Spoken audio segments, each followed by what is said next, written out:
Personal trauma is an event that one person has experienced and has impacted their life and their daily functioning. But there are other ways that trauma can affect the people around you, and this can turn into a narrative, an intergenerational family narrative. How we see ourselves in the world is also affected by our family narrative. We may not know this. A lot of people don't understand that there are things that happened in our lineage that have happened to our grandparents or our great-grandparents that are still affecting us today. It's much more subtle. It's not as overt as like the personal trauma experience, but it's just as important. And it's overlooked in the mental health system, and that's why I want to bring awareness to this. Intergenerational trauma is not an event that has been directly experienced by someone, rather is a result of unresolved family trauma. Unresolved family trauma can be passed down in two ways: through genetics, biologically, and subconsciously through behaviors in the environment. So the genetics is the biological, nature versus nurture argument. Nature, and then nurture through the attachment. This is the way that our parents interact with us as kids. Do they tend to our needs? Are they paying attention? Do they pick us up when we cry? Am I going to be emotionally taken care of? Am I physically safe? If someone isn't tending to our needs, then we're going to feel like they don't care. We're going to feel that emotional aloofness, maybe that emotional shutdown. We're not connected to our feelings as much. Or we react more in order to get a reaction out of our parent. Love me, love me. And that's what a child is really doing when they act out over and over and over again. They just want to be proven that they're safe. These are learned behaviors that are affected in the environment. What really is happening is a combination of nature and nurture. It's not a distinction. It's not one or the other. It's the genetic predispositions are pulled out by the environment. This is called epigenetics. We might have predispositions to depression or anxiety in our genetics because of things that happened in our family lineage over time, and it's morphed our genes to be more susceptible to that because our grandparents may have experienced a trauma and altered our genes to make us more susceptible to anxiety. Then if we're in an environment with our parents that promote that anxious state, they're anxious all the time, they're stressed out, they don't know what's going on, and they can't tend to our anxiety needs, that is our genetics is going to be pulled out of that environment. The genetics actually activate because as a result of what is happening. An example of intergenerational trauma is a father goes to war and experiences a personal trauma event. So this is how personal trauma translates into the next generation. The symptoms continue after the war is over, and leaving him feeling disconnected, anxious, depressed, because the stress of his body endured trying to survive. He was just trying to survive through this war.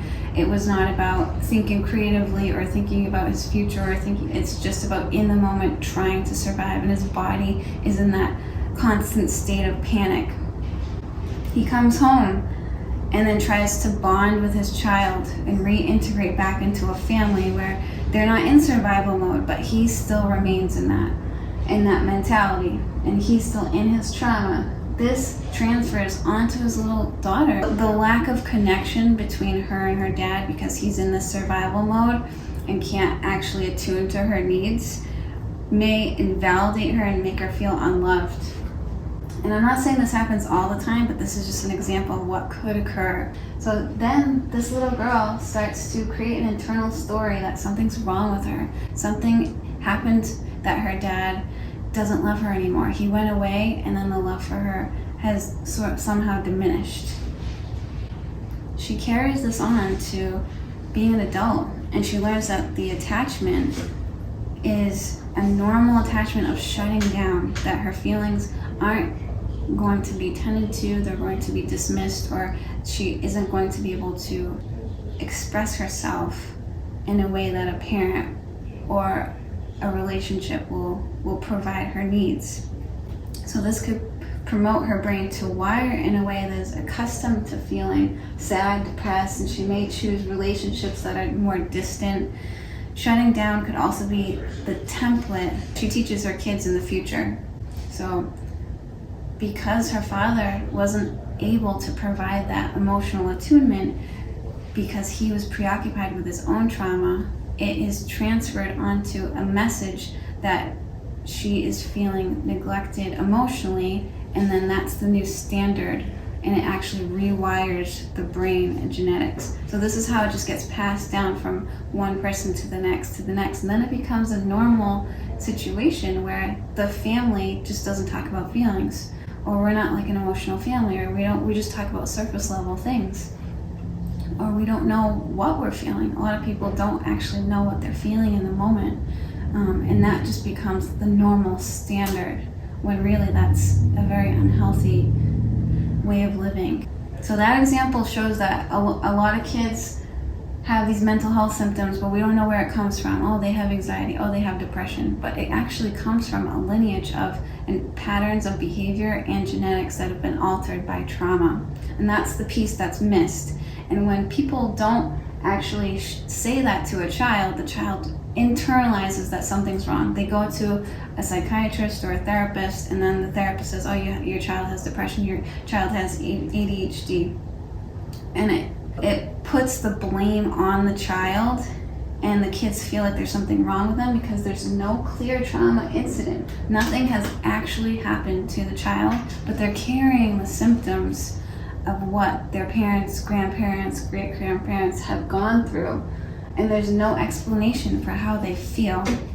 So uncovering the family trauma narrative is helpful in understanding what kids are going through.